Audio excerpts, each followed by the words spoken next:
Selamat pagi pemirsa, apa kabar Anda hari ini? Semoga tetap sehat di tengah pandemi COVID-19. Serangkaian berita telah kami rangkum untuk Anda. Bersama saya, Rezi Novitasari, inilah Global News.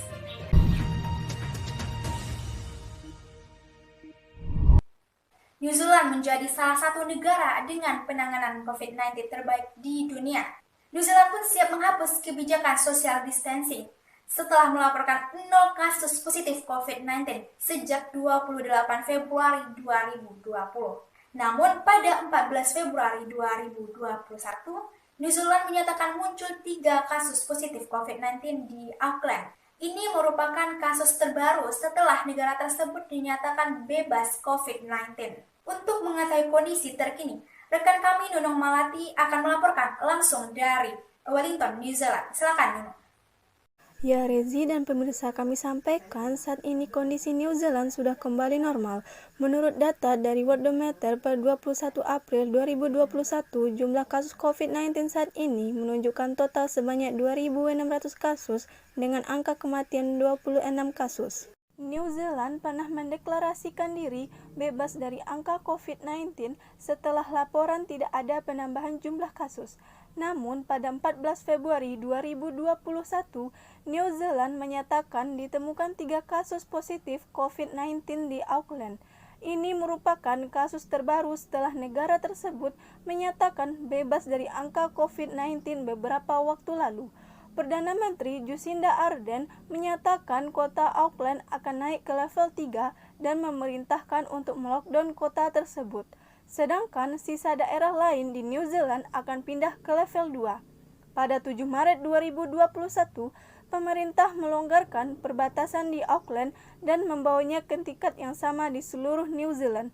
Pada tanggal 20 April 2021, dilaporkan seorang pekerja bandara di New Zealand dinyatakan positif COVID-19 setelah sehari pemerintah New Zealand membuka travel bubble perbatasan Australia-New Zealand. Sementara, Perdana Menteri Jacinda Ardern memastikan kasus tersebut tidak berhubungan dengan pelaksanaan travel bubble karena petugas perbatasan sudah divaksinasi sejak awal negara meluncurkan program vaksinasi. Demikian dikembalikan ke Rezi. Baik, Nunung, untuk saat ini bagaimana terkait pendistribusian vaksinasi COVID-19 di New Zealand?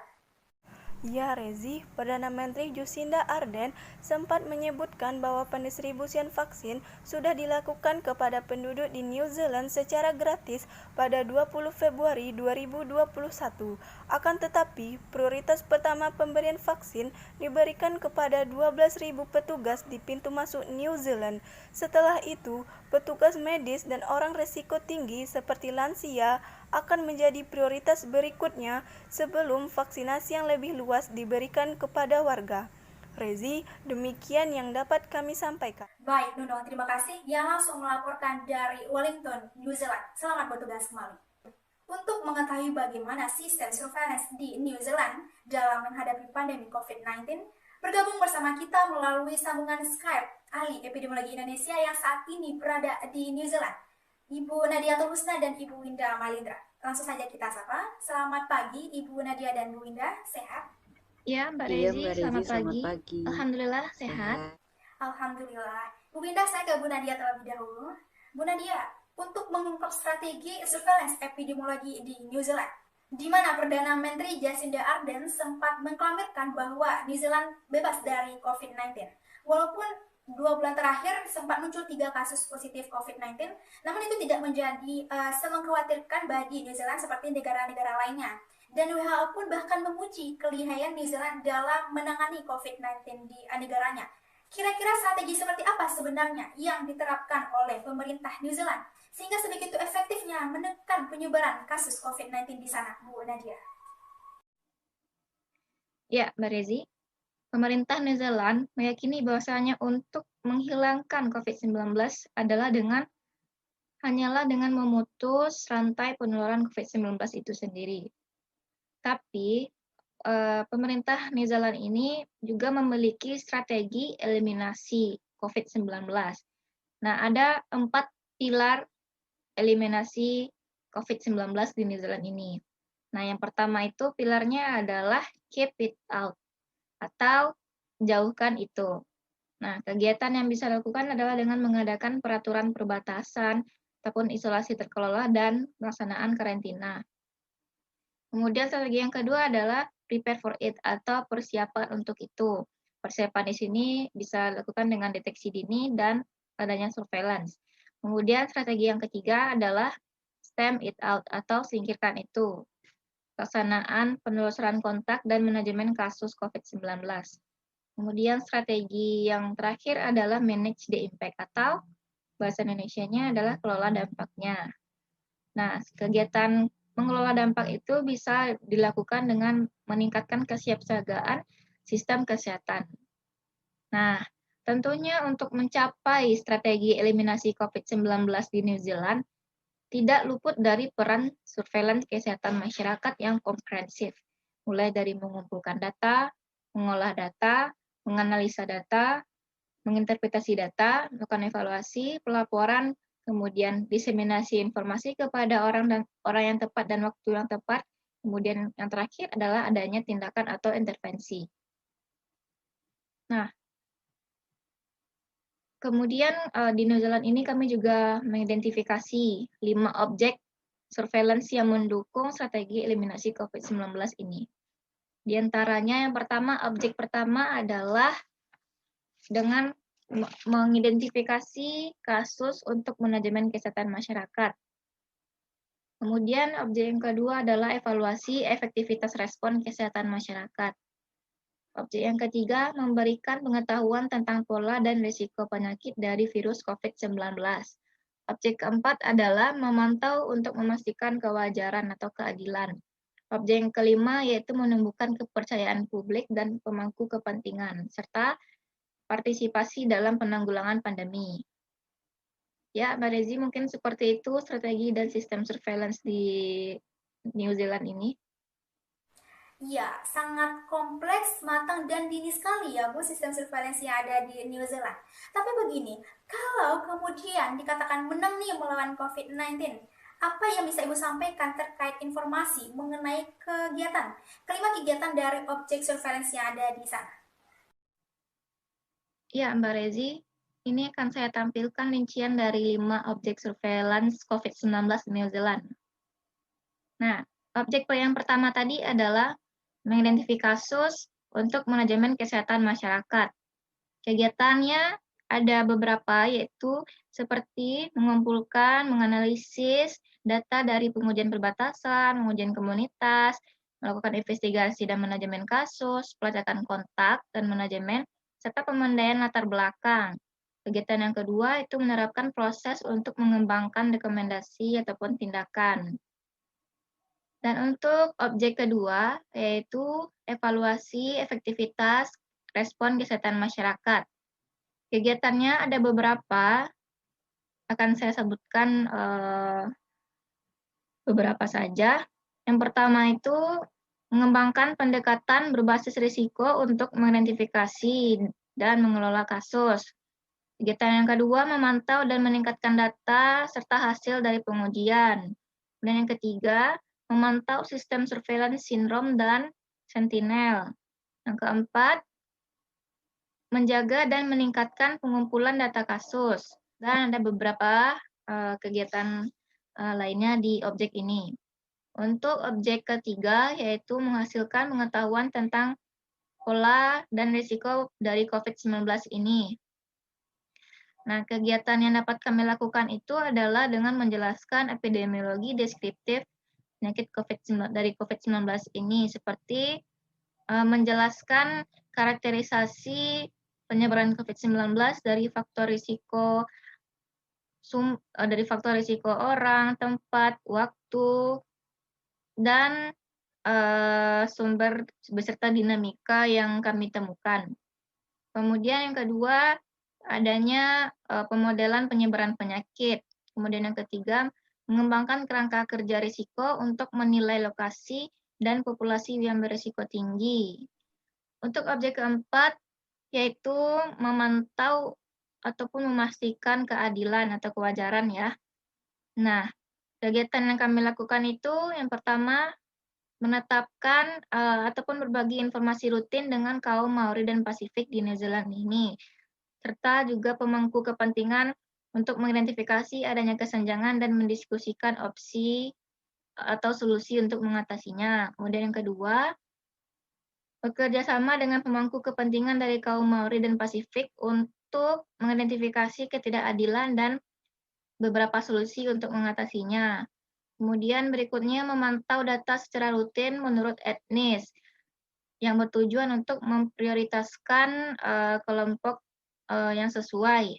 Untuk kegiatan objek kelima tadi bahwasanya objek kelima ini meyakini publik dan pemangku kepentingan dan mengharapkan keikutsertaan dalam respon mereka.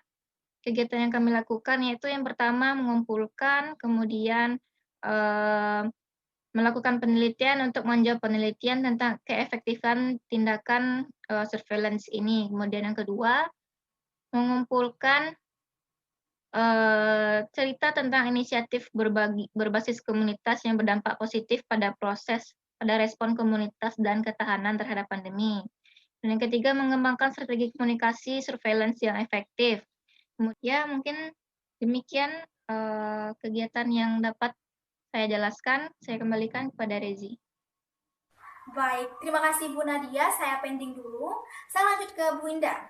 Bu Indah, terkait yang disampaikan oleh Bu Nadia, bagaimana sih tindak lanjut atau output kebijakan dari perancangan sistem surveillance yang ada di New Zealand? Iya Mbak Rezi, menyambung yang disampaikan oleh Bu Nadia tadi bahwa terdapat beberapa kebijakan yang ditetapkan oleh pemerintah New Zealand sebagai tindak lanjut dari sistem surveillance COVID-19 di sana. Beberapa di antaranya yang dilakukan itu yang pertama itu seperti pembatasan aktivitas sejak dini. Nah, New Zealand ini kan negara dengan populasi 5 juta penduduk, dikatakan berhasil dalam penanganan COVID-19 dikarenakan mampu menekan angka kematian sejak awal COVID-19 menyebar. Sejak Maret 2020, pemerintah New Zealand itu sudah menetapkan aturan tegas mengenai penutupan, perbatasan, dan lockdown. Meski kala itu baru tercatat 102 kasus di New Zealand, masyarakat menjalani aktivitas tanpa kerumunan. Meski demikian, penanganan yang ditetapkan oleh New Zealand itu bukan tanpa hambatan, pasti ada hambatannya. Nah, di mana pada Minggu 14 Februari 2021 muncul 3 kasus di wilayah Auckland sehingga dilakukan pembatasan selama 3 hari. Terus yang kedua itu mereka melakukan sistem peringatan 4 tahap. Pada akhir Maret 2020, untuk mempersiapkan publik menghadapi situasi yang berubah dengan cepat, pemerintah New Zealand memperkenalkan sistem peringatan 4 tahap. Level pertama itu persiapan, level kedua pengurangan, dan level 3 itu perbatasan.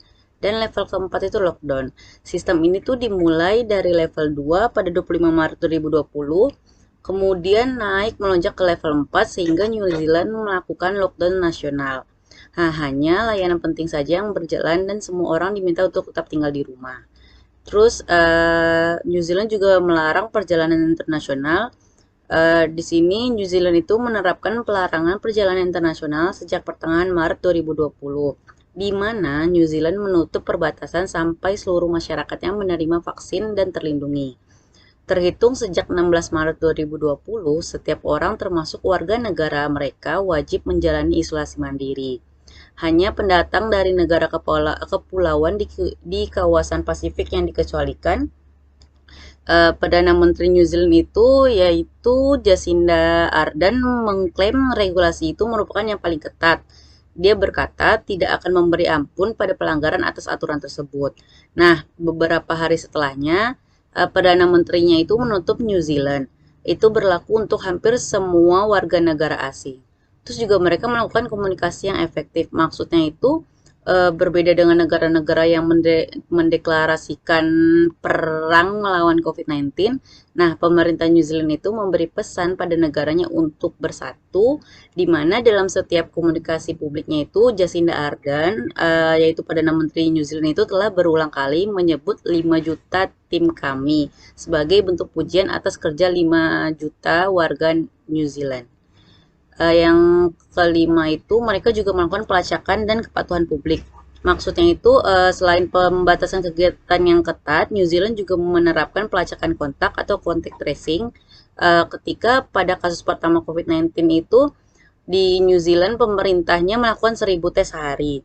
Pelacakan kontak berguna untuk mengetahui siapa saja yang berinteraksi dekat dengan penderita COVID-19, kemudian meminta mereka untuk diisolasi. Nah, kepatuhan warga New Zealand ini juga berperan besar dalam keberhasilan penanganan COVID-19. Kira-kira begitu sih Mbak Rezi. Demikian Mbak Rezi, dikembalikan. Oke, baik Bu Winda.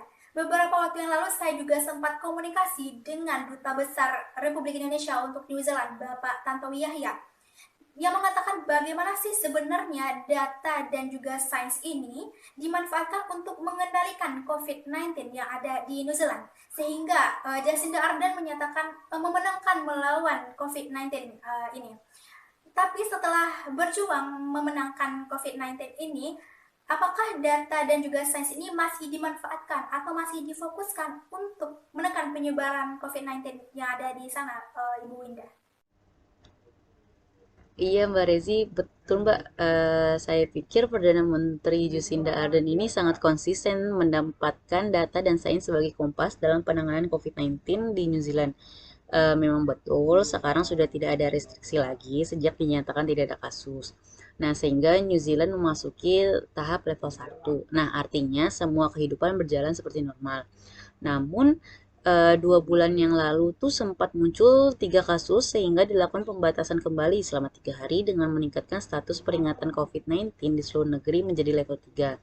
Nah, artinya itu pembatasan. Nah, di luar itu pesan yang disampaikan tetap konsisten bahwa walaupun setelah berbulan-bulan tidak mempunyai kasus, bukan berarti New Zealand bebas dari ancaman COVID-19. Nah, oleh karenanya perbatasan internasional masih ditutup sampai sekarang. Selalu konsisten sekali pemerintah New Zealand di mana tidak ada pemberian harapan palsu bahwa bulan depan atau minggu depan sudah dilonggarkan. Mereka tidak membeberkan statement seperti itu. Seperti itu Mbak Rezi, dikembalikan. Oke, tidak ada harapan palsu ya. Tapi Bu Winda, melihat apa yang dilakukan oleh pemerintah New Zealand dalam memanfaatkan data dan sainsnya untuk mengendalikan COVID-19, kemudian memperkuat komunikasi pemerintah dengan publik serta masyarakatnya, apa sih kira-kira ya walaupun nggak apple to apple antara sistem geografis dan juga jumlah penduduk antara Indonesia dan New Zealand, tapi apa yang bisa kita tiru atau kita terapkan dari cara pemerintah New Zealand ini untuk mengendalikan kasus corona di sana? Iya Mbak, betul sekali. Memang kita tidak bisa membandingkan antara Indonesia dengan New Zealand. Tapi kalau yang saya pikir itu yang paling bisa kita pelajari dari New Zealand itu terkait penanganannya. Yang pertama itu kayak misalkan bagaimana sains itu benar-benar dipercaya menjadi pegangan dalam pembuatan kebijakan kesehatan masyarakat. Nah, di New Zealand itu kan menggunakan modeling dipakai hasilnya dan itu yang mengarahkan dilakukannya lockdown secara nasional total. Kalau yang bisa dicontohkan juga yang kayak misalkan yang kedua itu leadership dari pemimpinnya, di mana Jacinda Ardern atau perdana menterinya itu tuh sangat konsisten dan yang ketiga itu kayak misalkan gimana caranya mereka mengkomunikasikan kebijakan penanganan COVID-19 ini secara konsisten terus-menerus. Nah, pesan yang disampaikan itu selalu sama, tidak pernah saling berbenturan satu sama lain. Dan ini tuh terlihat sekali ketika Jacinda Ardern itu selalu tampil sendiri yang memberikan komunikasi harian tentang kasus-kasus COVID-19 di New Zealand. Nah, beliau sendiri didampingi oleh Menteri Kesehatannya, tapi beliau sendiri yang tampil, bahkan beliau pernah mengadakan satu forum tanya jawab lewat media sosial dari rumahnya sendiri. Jadi tuh beliau hadir dan beliau memimpin langsung dengan pesan yang konsisten dan berhasil menciptakan rasa percaya yang begitu tinggi dari warga negaranya. Yang saya pikir sih itu yang bisa dicontohkan dari negara New Zealand untuk Indonesia. Dikembalikan. Baik, belajar menjadi masyarakat dengan langsung turun ke sana, dengan hidup melakukan gaya seperti masyarakat gitu ya. Dan juga komunikasi yang disampaikan seperti itu. Baiklah, terima kasih kepada Bu Winda dari Epidemiologi FK Unpad yang saat ini berada di New Zealand. Sama halnya dengan Ibu Nadia dari Epidemiologi FKM Unan. Terima kasih juga untuk sesi diskusi kita pada hari ini. Tetap jaga kesehatan. Dan pemirsa, informasi tadi menutup perjumpaan kita pada hari ini. Saya Rezi Novitasari, mewakili seluruh kerabat kerja yang sedang bertugas mengucapkan terima kasih. Selamat berakhir pekan. Sampai jumpa. Wassalamualaikum.